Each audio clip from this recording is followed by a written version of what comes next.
48장을 보도록 하겠습니다.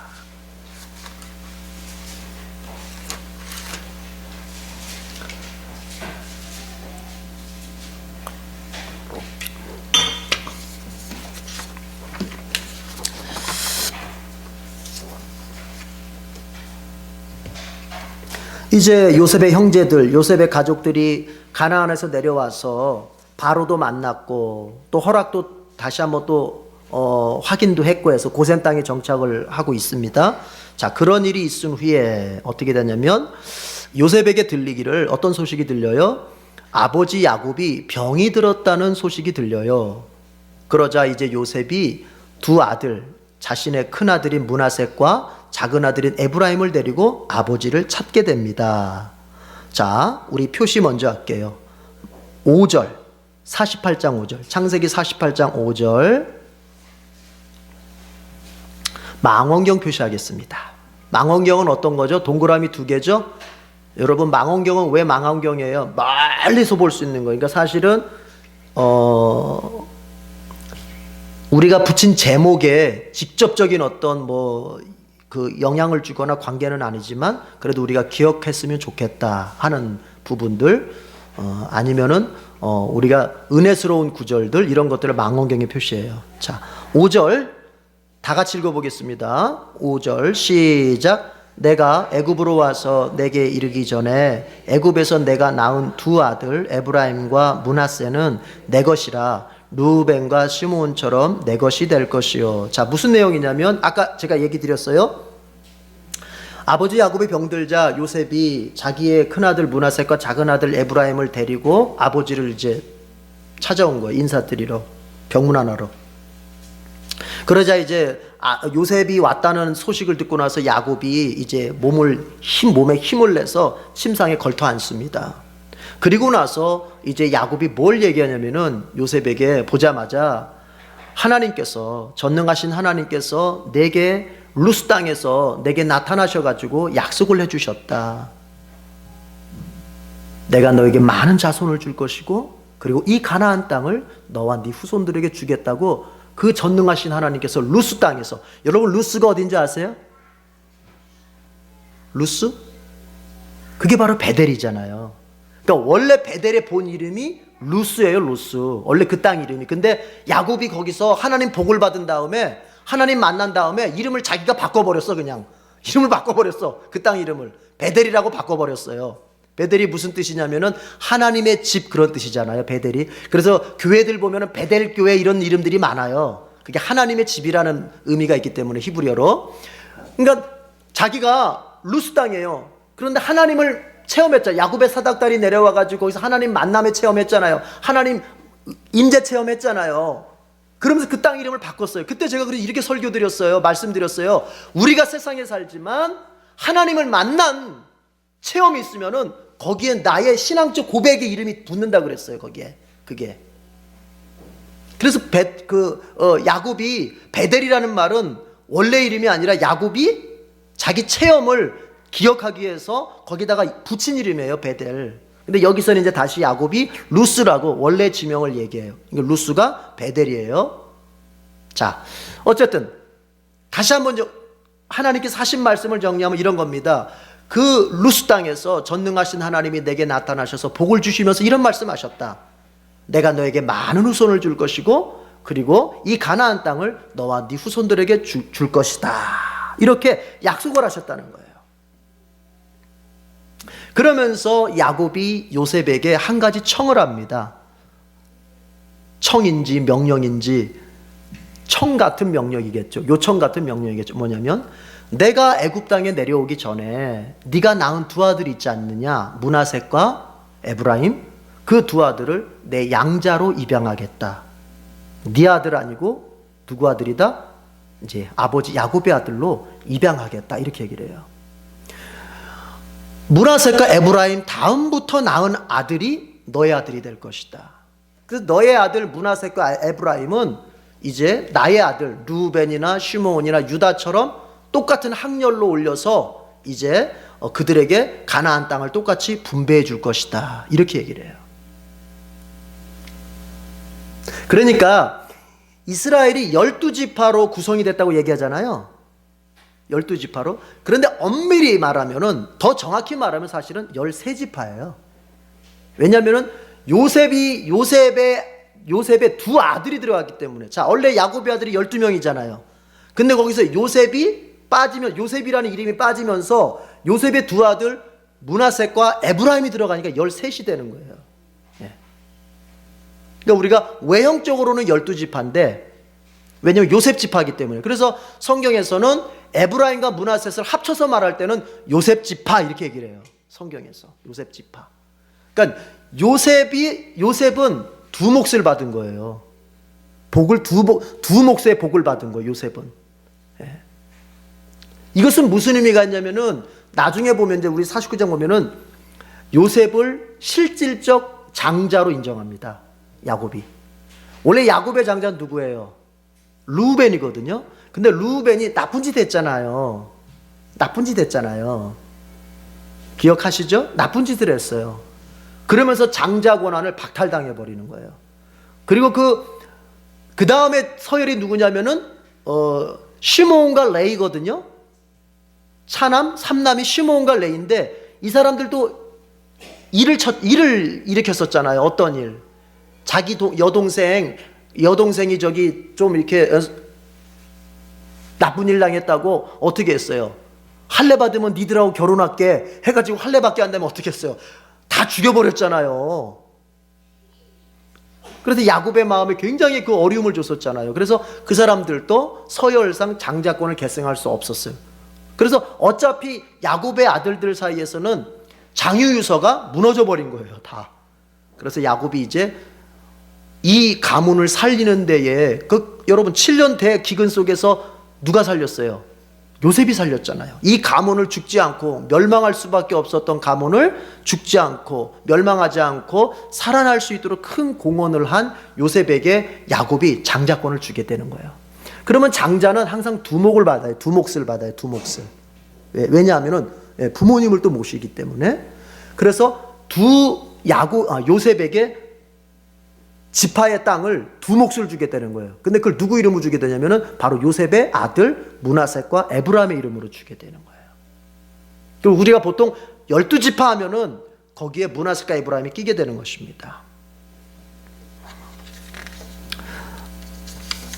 그런데요, 여러분, 우리 이거 한번 생각해 봐요. 야곱이 이제 곧 죽어요. 이제 나이도 많고 그다음에 이제 병도 들었기 때문에. 그런데 요셉이 찾아왔을 때 야곱이 어떤 얘기를 해요? 자기 복 받은 얘기 하잖아요. 그죠? 전능하신 하나님이 루스 땅에서 나에게 나타나셔가지고 이렇게 복을 약속하셨다. 내가 너에게 많은 후손을 주고 내가 너와 너희 후손에게 이 가나안 땅을 주겠다. 여러분, 우리가 자녀들에게 무슨 말을 할 수 있어야 될까요?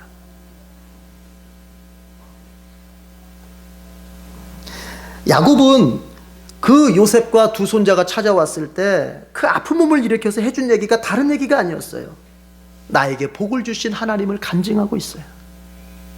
여러분, 이게 굉장히 중요한 거예요. 한번 이제 생각해 봐요. 우리 자녀들에게는 어떤 얘기를 들려줘야 될까요? 우리 자녀들에게 부모가 어떤 얘기를 들려주어야 그들이 인생을 잘 살 수 있을까요? 여러분, 심리학자들도 하는 얘기가 그거 아닙니까? 욕만 들으면서 자란 아이는 결코 밝을 수 없고요. 비판만 들으면서 자란 아이는 남 비판하게 되고요.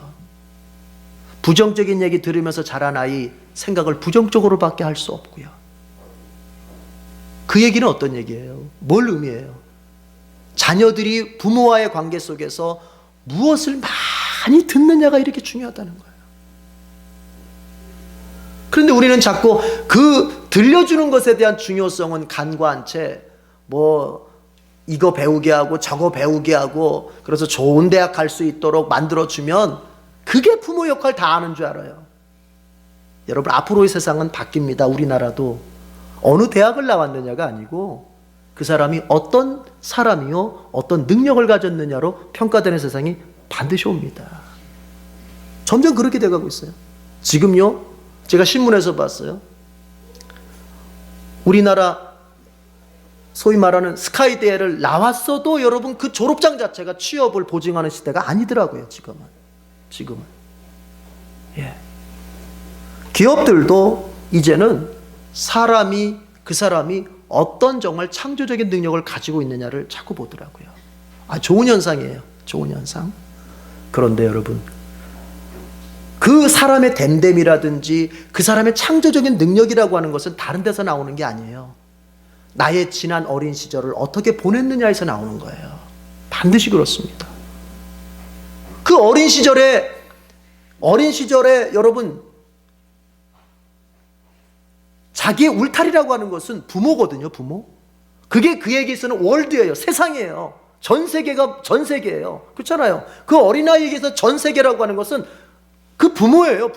부모를 통해서 인간을 배우고, 부모를 통해서 삶을 배우고, 부모를 통해서 일을 배우고, 부모를 통해서 앞으로 내가 꿔야 할 꿈도 배우고, 여러분 우리 같은 경우는 또 뭐도 배워요? 부모를 통해서 신앙도 배우게 되는 거예요. 그래서 부모가 전 세계요, 부모가 모든 것입니다. 그런데 그 부모가 어떤 얘기를 자꾸 자녀들을 만날 때마다 들려주느냐, 이게 중요한 거예요. 신앙의 관점에서 돌아와서 보면, 신앙적인 측면에서는 어떤 자녀들을 제가 이렇게 그 전에 개척 초기에 보니까 자녀들이 있는데, 이 자녀들이 교회에 대해서 냉랭하고 교회에 대해서 참 이렇게 뭔가 이렇게 흡수되는 태도를 갖지 못하고, 그 교회에 이렇게 같이 섞여서 어울리는 태도를 갖지 못하고, 항상 한 발을 뺀 채 뭔가 이렇게 교회를 또 이렇게 약간 삐딱하게 보는 그런 눈을 가지고 있는 자녀들을 본 적이 있었어요. 이 아이들이 왜 그럴까? 마음은 착한 애들인데, 마음은 한없이 착해요. 그런데 교회 안으로 들어오지를 못하고, 그땐 제가 전도사 때니까 목회자와도 이렇게 친밀한 관계를 잘 이렇게 만들지를 못하고, 뭔가 이렇게 항상 뭔가를 살피듯이 봐요. 살피듯이. 그런데 죄송합니다만 그 부모님이 그런 분이었어요. 제가 상상해봐요. 그 애들이 있는 데서 분명히 뭐 교회에 대해서 비판하고, 교회에 대해서 어쩌고 저쩌고, 뭐 전도사가 어쩌고 저쩌고 이런 얘기 많이 했을 것 같아요.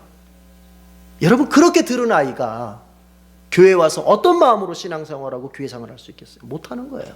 듣는 게 이렇게 중요한 거예요. 반대도 있어요. 반대도.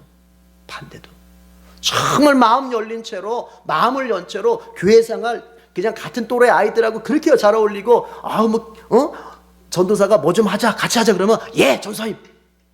근데 그 부모님이 또 그래요. 부모님이. 여러분, 우리의 자녀의 일생이라고 하는 것은 우리가 보여주고 우리가 들려주는 것에 상당한 영향을 받습니다. 이거 무시하면 안 돼요. 그래서 자꾸 심리학자, 교육학자들이 하는 얘기가 그거예요. 자녀 인생의 절반은 부모가 대신 살아준다 하는 말이 그거예요. 왜냐? 그 얘기는 뭐냐? 이미 부모가 자녀의 인생을 결정해버리는 거예요. 여러분, 극단적으로 말하시는 분도 있어요. 저기 제가 알고 있는 목사님 한 분, 이름만 대면 다 아시는 목사님 있어요. 그래서 안 되려고 그래요. 그 목사님도 하는 얘기 그거예요. 이것저것 가르쳐봤자 끝났다는 거예요. 벌써 네 자녀가 행복하게 살지 불행하게 살지는 이것저것 가르쳐봤자 소용없다. 벌써 끝났다. 네 사는 모습 보면 끝났다. 이렇게 말씀하세요. 설교회 시간에 강남 사람들한테 그렇게 얘기해요. 강남 사람들한테 뭐 돈 많으니까 여기도 보내고 저기도 보내고 유학도 보내보고 뭐 이런 학원 저런 학원도 보내보는데, 네 예수 믿는 모습, 네 사는 모습 보니까 네 애들 끝났어 이렇게 얘기를 하세요. 결정 났다는 거예요. 여러분, 심각하게 들어야죠. 우리가 심각하게 들어야 돼요.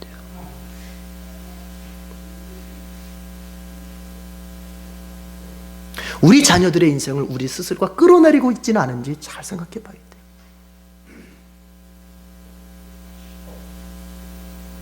저는 제 자신의 경험에서도 조금 안타까웠던 게 그거예요. 예를 들어 우리 아버지가 나를 키울 때 너 이거 좀 잘했으면 좋겠다.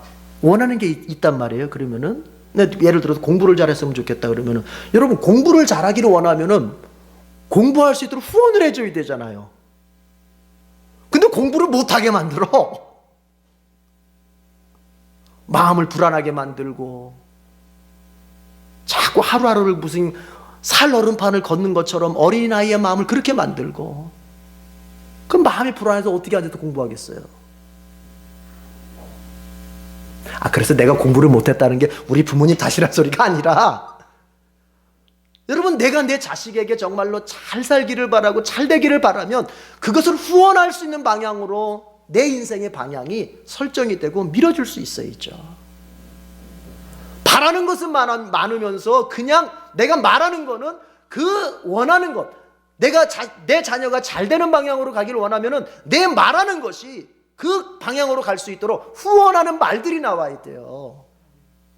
여러분,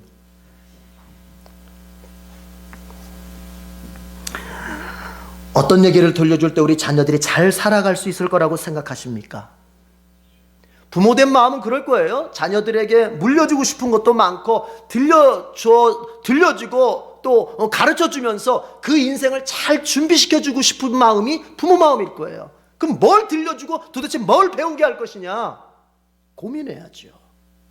여러분, 어떤 걸 들려줘야 될까요? 따라합시다. 하나님이시다.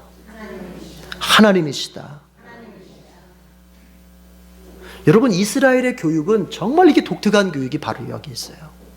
그들은 이 세상을 살아가는 비결로서 어떤 첫 자리에 놓는 게 뭐냐면은 어떻게 이 세상을 처세할 것인가를 가르치지 않고 신앙부터 가르치는 거예요. 신앙부터. 그것이 우리 신자의 마음이어야 돼요. 오늘 야곱을 보십시오. 요셉을 보면서 자식을 만나서 들려주는 얘기가 뭐예요? 하나님이에요. 하나님. 하나님께서 나에게 어떻게 복을 주셨는지. 그러니까 하나님에 대한 이야기도 여러분 뜬구름 잡는 식으로 이야기하면 안 돼요. 그냥 성경 구절이나 읊어대면서 성경 어디 하면서 그건 선생 노릇하는 거지 부모 노릇하는 게 아니에요. 부모는 그렇게 얘기 안 해요. 부모는 어떻게 얘기해요? 하나님 얘기를 하더라도 어떻게 얘기를 해요?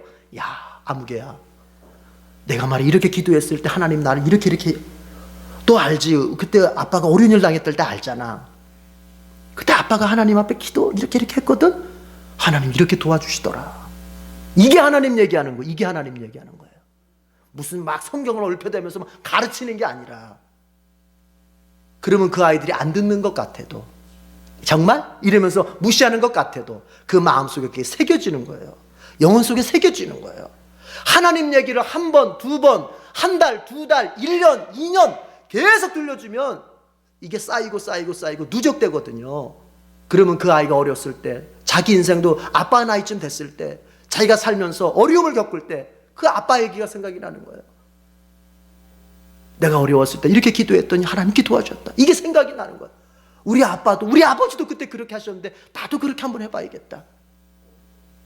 잘 될까요? 못 될까요? 잘 되는 거예요. 여러분, 자녀들에게 뭘 들려주냐가 참 중요합니다. 먼저는 하나님을 들려줘야 돼요. 하나님에 대한 이야기, 내가 하나님의 은혜를 받았던 이야기, 하나님 우리 가정을 어떻게 보살펴 주시는지. 그러니까요, 만약에 부모된 우리에게 좋은 일이 생겼어, 뭔가 잘된 일이 생겼어, 회사에서 승진도 하고 정말 나에게 좋은 기회도 왔어, 엄마인 나에게 정말 하나님께서 뭔가 기쁨을 겪을 만한 일을 주셨어, 심지어는 내 자식이 시험 보고 너무너무 잘 됐어. 그때 우리 여러분 어떻게 해야 돼요? 빨리 잊지 말 것은 영광을 하나님께 돌려야 돼요. 우리 아들이 만약에 시험 보고 100점 맞고 왔어. 아유, 역시 천재. 똑똑해. 역시 너는 마음만 먹고 거봐, 할 수 있잖아. 이게 아니라 하나님께서 너에게 지혜를 주셨구나. 너 하나님께 영광 돌려야 돼. 그리고 수고했다. 너도 공부하느라고 수고했다 어젯밤에. 이렇게 하는 거예요. 잘된 일이 있어요? 야, 아빠 알지? 이렇게 능력 있어. 이 정도는 돼야지.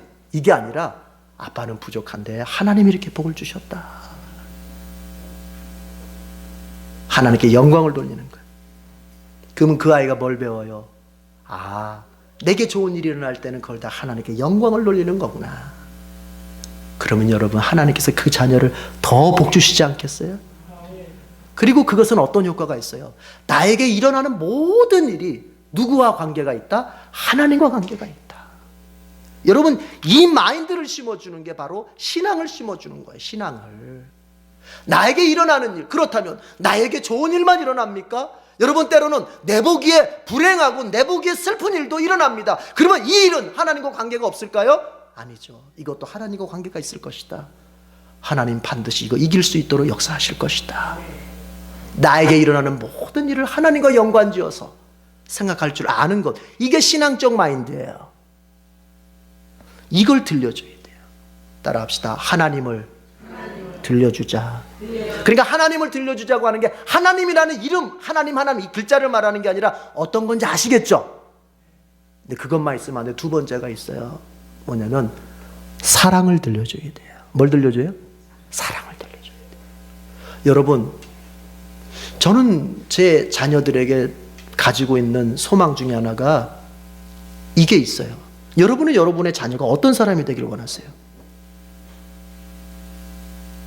저는 제 자녀들이 사랑하는 사람이 됐으면 좋겠어요. 어떤 직업을 갖든지, 뭐 저야 목회자로 잘 컸으면 좋겠는데 그건 아빠의 바람이고 또 지들이 원하는 게 있을 수도 있죠. 그러나 어떤 직업을 갖든지 뭐 할 줄 아는 사람? 사랑할 줄 아는 사람. 사람 차별하지 않고 정말 누구든지 품어서 사랑할 줄 아는 사람. 여러분, 이게 굉장히 중요한 거예요. 우리가요, 사랑할 줄 아는 사람이 될 때 성공할 수 있다는 걸 알아야 돼요.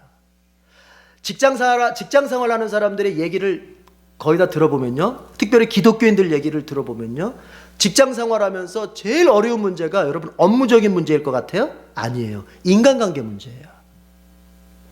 직장 생활에서 아픔을 호소하는 게 업무가 아니에요. 일은 해요. 그런데 이 인간관계를 어떻게 맺어야 할 줄을 몰라가지고 고통스러워하고 아파하는 사람들이 여러분 부지기수입니다.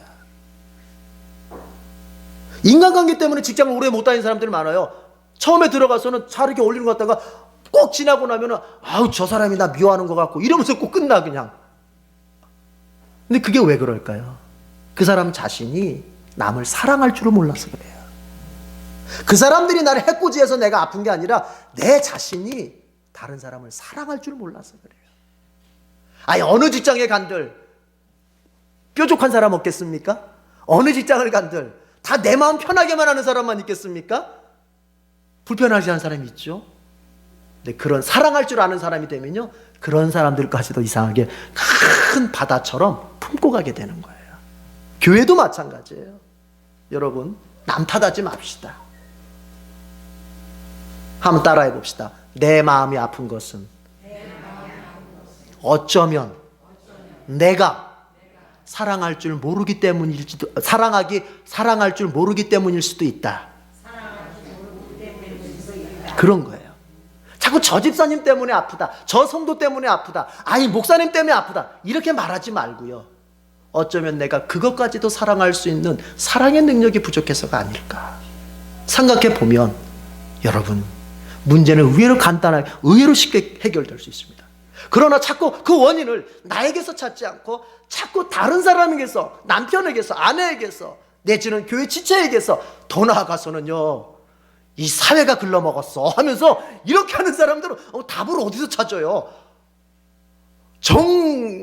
답을 될 게 없으면은 박 대통령의 이름을 팔더라고. 박 대통령 이름을 팔어. 그분 때문에 그렇다. 아유, 그럴 수 있죠. 그럴 수도 있겠죠. 어떤 사회의 구조라고 하는 게 있기 때문에 문제가 될 수 있겠죠. 그러나 여러분, 그렇게 풀고 가다 보면은 자꾸 어떤 식으로 해결하려고 들고 싶냐면은 공산당처럼 해결하고 싶은 거예요. 공산당처럼. 그래서 물어봅시다. 공산당이 그렇게 해결해가지고 지금 공산당이 행복하게 잘 살고 있습니까? 그게 그렇게 되는 게 아니에요. 주님 말씀을 우스갯소리로 듣지 마세요. 네 원수를 사랑해라. 너를 힘들게 하는 사람을 위해서 기도해라. 주님은 사회개혁의 방법이 우리가 보고 있는 참 못된 세상, 참 구조적으로도 문제가 있는 세상, 이것을 어떤 정치적이고 제도적인 것으로서 해결할 수 있다고 생각하면 큰 오산이에요. 법도 필요하고 제도도 필요하겠죠. 해야죠. 그걸 위해서 기독교도 교단적으로 다 노력하죠. 그러나 근원적인 건 뭐냐? 네 원수를 사랑하고 너를 핍박하는 자를 위하여 기도해 줘라. 이 마음으로 내가 이 사람을 대하고 저 사람을 대하면 그게 점점점 확장되면 여러분 사회는 더 밝아지게 되는 거예요.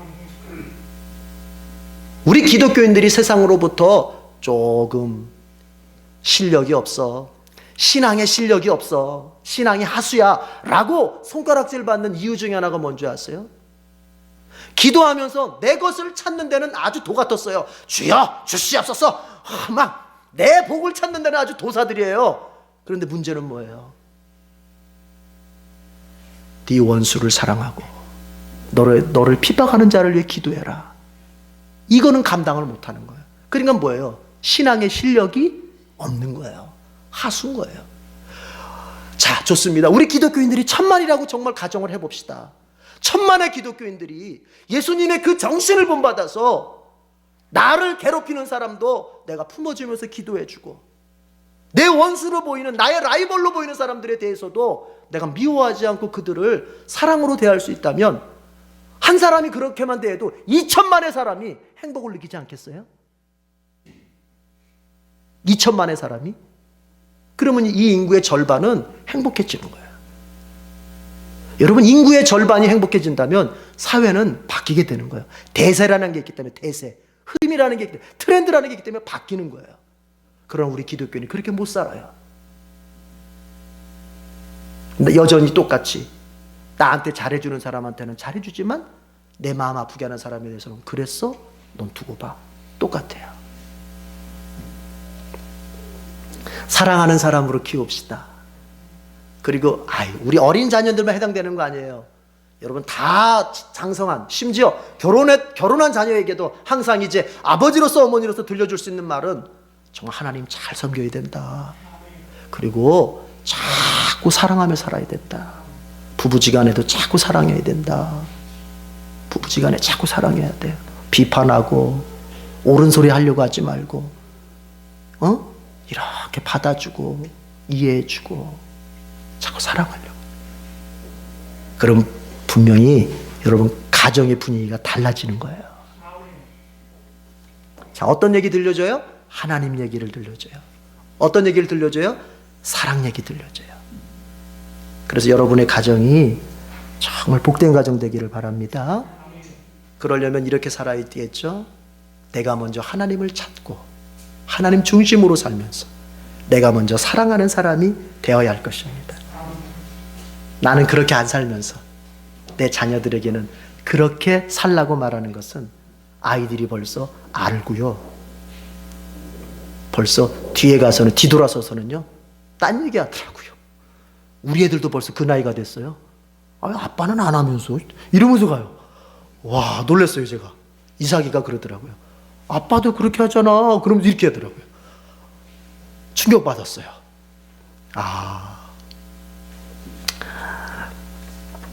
오늘 야곱이 요셉에게 들려주는 이야기는 바로 신앙의 전수입니다. 어떤 가문이 정말 훌륭한 가문, 어떤 가문이 복된 가문일까요? 하나님 이야기, 사랑 이야기 하면서 신앙을 전수해 줄 수 있는 그 가문입니다. 자, 마저 끝냅시다. 하나 금방 20절 지도 표시하겠습니다. 20절.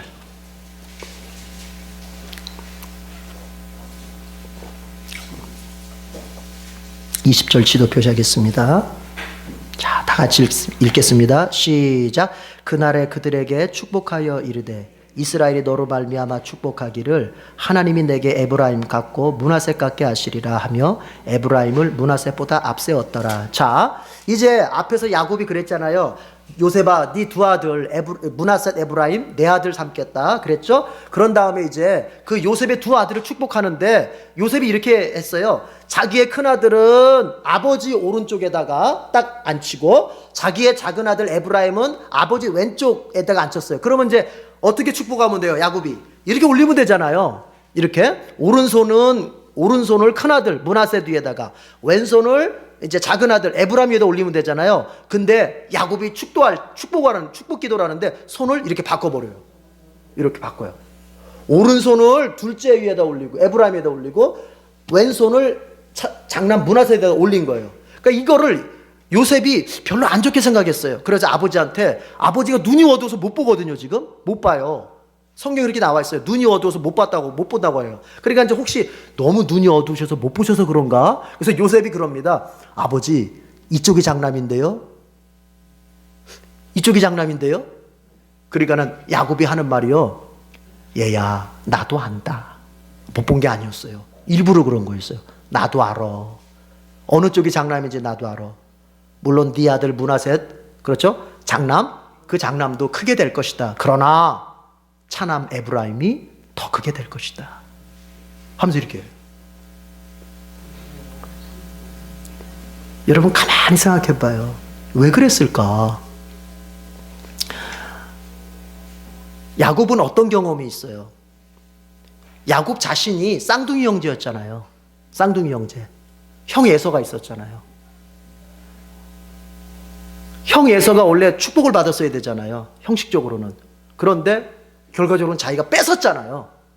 그런데 여러분, 맨 처음에 그 에서와 야곱이 잉태되었을 때, 어머니 리브가 태 속에 잉태되었을 때 하나님이 뭐라고 말씀하셨어요?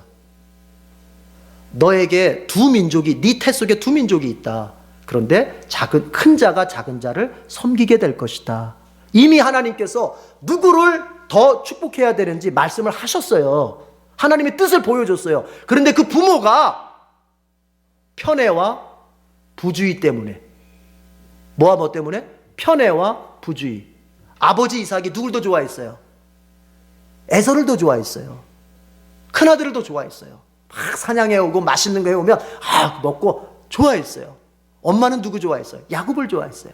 근데 결국 축복권은 누구한테 있어요? 아버지한테 있어요. 그러니까 아버지는 에서를 축복하려고 그랬단 말이에요. 그게 싫어가지고 야곱은 결국에는 그 형 걸 뺏어버리잖아요. 무슨 얘기입니까? 지금 하나님께서 사실은 야곱에게 사인을 주시는 거예요. 에브라임에게 더 큰 축복을 하라고 사인을 주시는 거예요. 근데 야곱이 이거를 인간적인 생각으로 해서, 그래도 장남이 이쪽인데 인간적인 생각을 해서 바꿔버리면, 하나님의 뜻에 반대되게 해버리면 어떤 일이 또 벌어진다? 제2의 에서 야곱 사건이 또 벌어진다고 생각하는 거예요. 여러분, 인간적인 형식보다 더 중요한 것은 하나님의 뜻이에요. 인간적으로 장남이냐 차남이냐 이거 중요하죠. 그러나 이것보다 더 우선하는 건 뭐냐? 그 순간 하나님이 뭘 원하시느냐예요.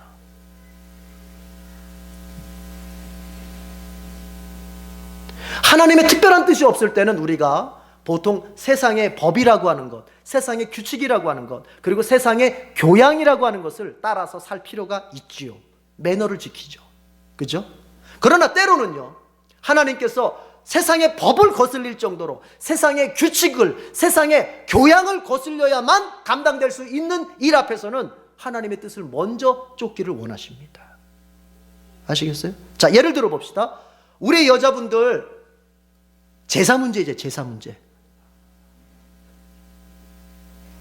나는 교회를 다니는데 뭐 시댁이 아직 예수님을 안 믿어가지고 교회를 안 다녀가지고 제사를 드려요. 그래서 이제 며느리니까 가서 일을 해야 돼요. 가서 일도 해드리고 뭐 일까지는 해드려요. 그러나 제사에 참여는 안 하게 되잖아요. 그러면 어떻습니까? 뭐라고 말합니까? 너는 조상도 없냐? 너는 아버지 어머니도 없냐? 이렇게 나오잖아요. 그건 뭐예요? 세상의 그것이 현재 대한민국이 처해져 있는 규칙이고 하나의 세상의 하나의 풍습이고 하나의 교양이에요. 그러나 어때요? 우리는 하나님께서 절대로 비인격적인 존재 앞에서는 절하지 말라는 거거든요. 여러분, 제사는 비인격적인 존재 앞에 절하는 거예요. 우리가 사람 앞엔 절할 수 있어요. 왜요? 인격적인 존재이기 때문에. 그러나 여러분, 제사상이다 절하는 것은 그것은 비인격적인 존재예요. 거기 누가 있어요? 그래서 우상이라고 말하는 거예요. 그거를 어떻습니까? 우리는 그거를 거부하게 되는 거예요. 그걸 가리켜서 왜 기독교인들은 좋은 풍습을 따르지 않느냐? 왜 세상의 전통을 따르지 않느냐 이렇게 말한다면 여러분 이분 이렇게 말할 수밖에 없어요. 전통보다 더 중요한 것은 하나님의 뜻입니다. 그 외에는 하나님께서 특별하게 그렇게 말씀하신 것 외에는 세상의 전통이라도 우리가 잘 따르고 세상의 교양이라도 우리가 잘 따라야 돼요. 그러나 어떤 것에 대해서 딱 금하셨거나 하라고 하실 때는 여러분 그 어떤 것보다도 하나님의 뜻이 우선이에요. 이걸 잊으면 안 돼요. 자, 우리 같이 한번 기도하고 마칩시다. 여러분,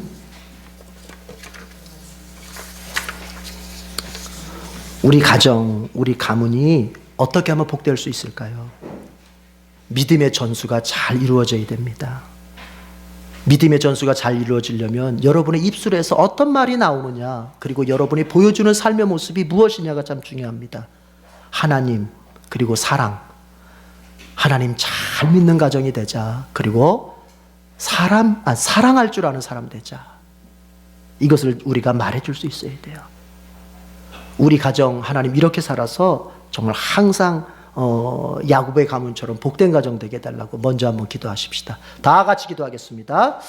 하나님 아버지, 우리 가정 에덴교회에 속한 모든 지체들의 가정들이 믿음의 전수가 잘 이루어지게 하시옵소서.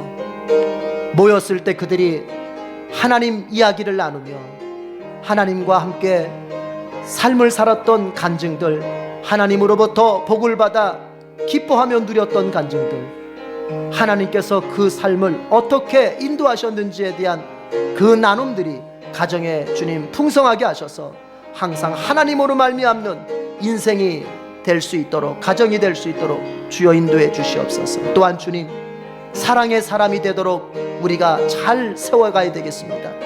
사람을 사랑할 줄 알아야 되겠습니다. 하나님을 사랑하는 사람이 정말로 세상에 나아가서 누구든지 가슴에 품고 그들을 따뜻하게 맞이해 줄 수 있는 그런 사랑의 사람이 될 수 있어야 되겠습니다. 심지어는 예수님 말씀처럼 원수라 하더라도 사랑할 수 있고, 나를 어렵게 만들고 핍박하는 자라 하더라도 내가 그를 위해 기도해 줄 수 있는 그런 사람이 될 수 있어야 되겠습니다. 주님, 내 자신도 그렇게 살려고 노력하게 하시고 내가 내 자녀들에게 그런 삶을 말해주고 보여줌으로써 우리 가문은 늘 하나님의 은혜가 가득 찬 가문이요, 서로 사랑함이 가득한 그런 가문이 될 수 있도록, 복된 가문이 될 수 있도록 인도하여 주시옵소서. 우리 에덴교회가 성경을 바꾸고 또 중직자 선거가 있고 또 믿음의 찬양과 또 믿음장 암송을 우리가 합니다. 이런 일들 속에 하나님 정말 은혜 주시옵소서. 성경을 바꿔서 더 많이 성경 읽고 중직자들이 은혜스럽게 잘 선출되고, 그리고 믿음의 찬양을 부르고 믿음의 말씀을 암송할 때 정말 내가 믿음의 굳건히 세워지는 그런 은혜가 있게 해달라고 한번 기도하십시다. 다 같이 기도하겠습니다. 하나님 아버지, 은혜와 사랑을 감사합니다. 성경을 더 많이 읽고 싶어서 이제 좀 더 현대적으로, 그리고 좀 더 이해하기 쉬운 번역본인 새번역 성경으로 바꾸려고 합니다. 하나님, 이 일에 은혜를 베풀어 주셔서 우리 성도들이 이 성경으로 말미암아 더 성경을 많이 읽는 그런 우리 성도들이 되게 해 주시옵소서. 또한 주님, 중직자 선거가 10월 30일에 있습니다. 하나님, 이것이 은혜로운 잔치와 같은 아버지 그런 행사가 되게 해 주시옵소서. 이를 위하여 기도하고 준비하는 손길들이 지혜 주시고 온 성도들이 참으로 하나님 아버지 은혜스러운 마음으로, 하나된 마음으로 참여할 수 있도록 도와주시고, 또한 아버지 그곳에서 우리가 어떠한 결과에 있어서든지 하나님께 감사하며 우리가 서로가 정말 하나된 마음을 잃어버리지 않는 정말 기쁜 잔치가 될 수 있도록 중직자 선거를 주님 인도해 주시옵소서. 하나님, 우리가 믿음의 찬양을 부릅니다. 또 믿음의 말씀을 암송합니다. 이런 것이 우리에게 믿음의 자원이 되어서 우리의 믿음을 더욱더 강건하게 하는 아버지 계기가 되게 해 주시옵소서. 정말 그 성경에 나오는 아버지 하나님 믿음의 우리 선배들의 믿음을 우리가 정말 암송하면서 하나님, 나도 그렇게 세워지는 역사를 경험하게 주시옵소서. 한 가지 더 해서 기도하겠습니다. 요즘 나라에 어려움이 참 많습니다. 내부적으로 외부적으로 하나님께서 내적으로 정말 정직함이 있고, 그리고 섬김이 있고, 안정이 있는 나라가 될 수 있도록 위해서 기도하십시다.